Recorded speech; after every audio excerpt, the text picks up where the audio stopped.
Dungeon crawling RPGs. They're kind of a niche within a niche in the RPG genre. I mean, when you think of RPGs, you normally would assume you are going to be trekking through a dungeon at some point, right? Now, first-person dungeon crawling RPGs are even more of a black sheep within the genre. One of my favorites is Arcana, a neat little gem on the SNES. Not because it's a particularly amazing game or anything like that, but it's just one I have a lot of fond memories with. A modern spin on the first-person dungeon crawler would be fan favorites like Etrian Odyssey or Legend of Grimrock. Oh, and of course Shin Megami Tensei. How could I forget? Now come, samurai. Put on a good show.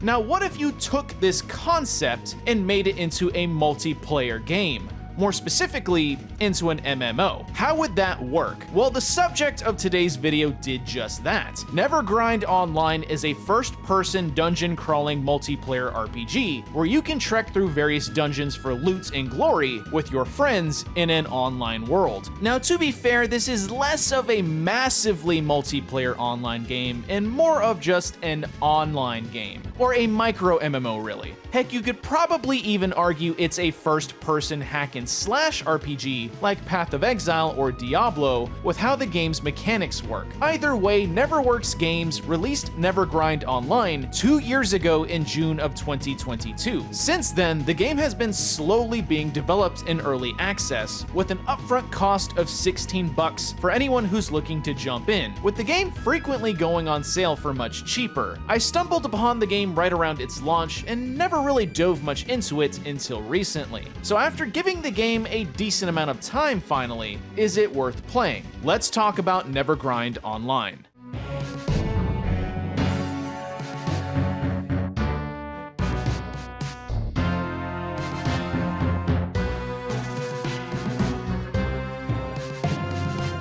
As you can probably tell, Nevergrind is a play on EverQuest. The game borrows heavily from many of the foundations set by that game, with a mix of other gameplay elements from games like World of Warcraft or Diablo. Shoot, some of the game's art is nearly identical to EverQuest, in addition to the game's music and graphics. Some sound effects are actually taken right from EverQuest as far as I can tell.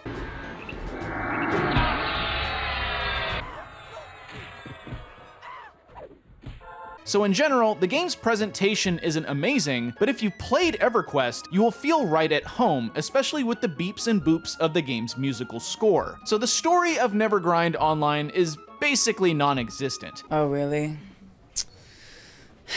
That sucks. There's no cutscenes, no quest dialogue, no lore tidbits other than some things you can read on the game's Steam page. Actually, there is some lore here and there in the text that pops up when you choose a dungeon, but it's so incredibly easy to miss, I almost didn't even know it was there. Basically, the story is that you are an adventurer. Now go out and kill some shit. It takes the make-your-own story approach to an extent. So obviously, don't expect any crazy cutscenes or anything to explain why you are dungeon delving. Personally, I don't need a reason for why I'm exploring dungeons and slaying monsters, but I know others would want a storyline to follow. Anyways, dungeon delving all begins with character creation, and I was pleasantly surprised with the bevy of options here. First is choosing your playable race, which there are 14 options to choose from. Each race has small perks as well, such as orcs having bonuses with two-handed weapons, or the Nekabus having bonuses with hand-to-hand combat, in addition to fulfilling your fantasy of being a furry.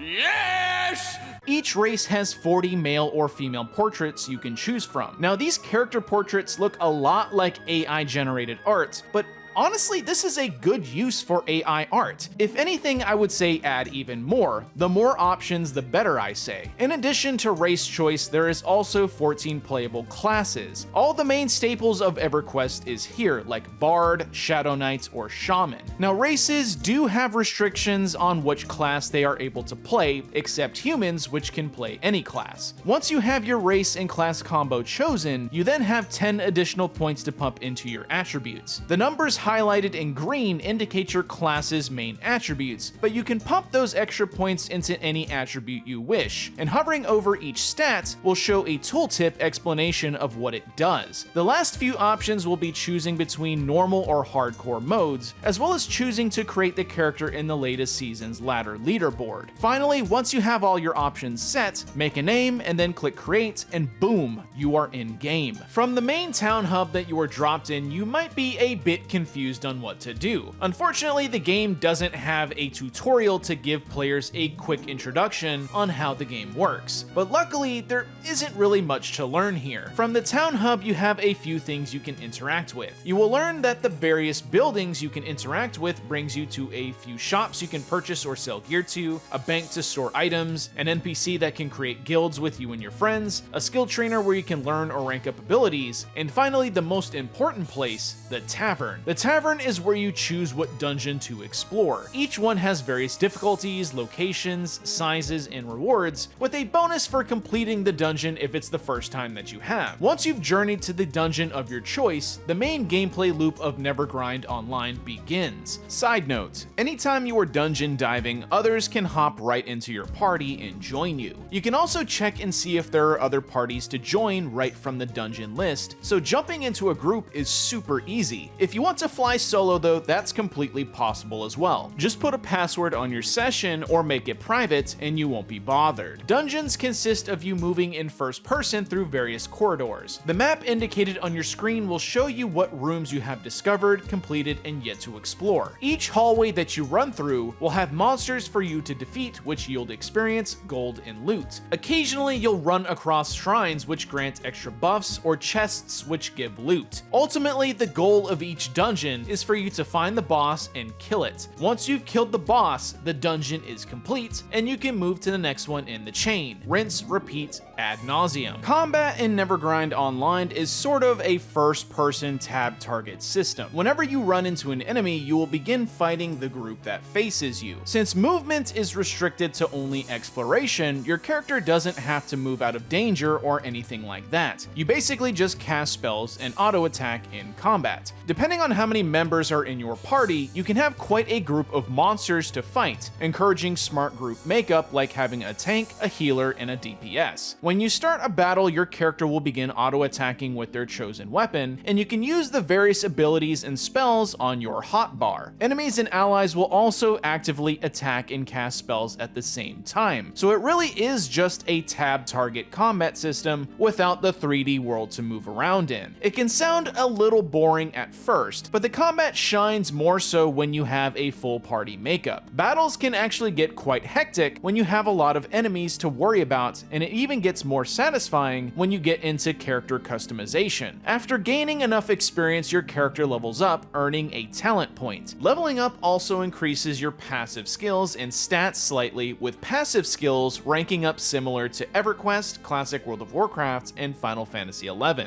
Talents in Nevergrind Online are relatively simple at first, like increasing damage for specific spells or increasing the duration for a buff, but they do get more elaborate, like adding additional effects or changing how an ability functions. Further progression comes from the randomized loots you'll be showered in while exploring dungeons. Nevergrind has all of the normal rarities we've seen in loot-based games, from common all the way up to legendaries, as well as sets. Finding that perfect piece of gear that complements your character build is part of the fun, and when you bring a full group of friends with you, that's when the game is truly firing on all cylinders. Unfortunately though, that's really the main meat and potatoes of Nevergrind Online. There is no crafting, no horizontal progression, no minigames, no traditional quests, or anything besides grinding through dungeons. You're kidding, right? To be fair, the game is incredibly small in scope, and there is more features being actively worked on, but as it stands now, how much you enjoy Nevergrind Online will be completely dependent on how much you enjoy the game's combat system. There is a decent foundation here for a solid little community. Speaking of the community, many of the players are pretty friendly, and if you stick around for a bit, fully expect people to jump in with you and join your party. There just isn't a huge community to actually speak of, but that's pretty typical for a small niche game like Nevergrind Online. Also, the game has zero microtransactions to speak of, not even a subscription service. The game is literally just buy to play, no pay to win whatsoever. I could see a cash shop added down the road for the developer to make additional money from the project at some point, but there is nothing beyond the initial purchase to speak of. The game just needs more content to sink our teeths into. Add in features like faction reputation, proper questing, professions, crafting, or minigames. Things like that would go a long way to keep players sticking around. Hell, the ultimate move here would be to make this game playable on mobile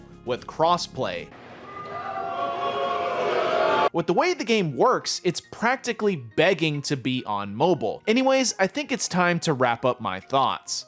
Nevergrind Online is a neat little callback to dungeon crawling RPGs of yesteryear. If you liked games like Arcana, Legend of Grimrock, or the old school Shin Megami Tensei games, then Nevergrind Online might be something that tickles your fancy. Even though the community is very small, the players here are incredibly friendly. If you can't find anyone online, I definitely recommend you join the game's Discord, and you will find players that are willing to help slay some monsters. For how small the game is, I was actually quite surprised to see how polished it is. The game runs so smoothly that a potato could run it, and it has little to no bugs or glitches to speak of. There's also quite a lot of tooltips and options to help players understand nearly everything about the game. I was also surprised by the amount of race and class combinations the game has. 14 playable races and 14 playable classes are more than some long-standing MMOs on the market has, which is great, especially for people who likes tons of options. Lastly, if you like loot-based games, then Nevergrind has you covered. The game showers you in tons of different loot that is reminiscent of hack-and-slash RPGs like Path of Exile or Diablo. If I'm being honest here, the resemblance to EverQuest almost feels like the game is just trying to be a clone of it. The developers have stated that they plan to overhaul sound effects and such, but the game deserves to have its own identity, rather than it look like just a cheap EverQuest knockoff. Hopefully this is something that is being kept in mind as development goes on. The game unfortunately doesn't have a huge gameplay loop yet to keep a majority of the potential audience engaged. There's only so many times people will explore the same looking dungeons before they get bored. Nevergrind Online desperately needs additional content like quests or minigames. Oh, and if you are wondering, no. There is no PvP in this game. Lastly, and this is a big one, the game is largely only going to appeal to a specific retro audience. The game itself feels like it's from the 90s, and while that is by design, this is 2024. Only a very specific audience will even give this game a shot simply because of how it looks. Personally, I think it's a decent game to dive into, especially if you can catch the game on sale, but realistically, I think most people will ultimately ignore it based on its looks. Hopefully I'm wrong though.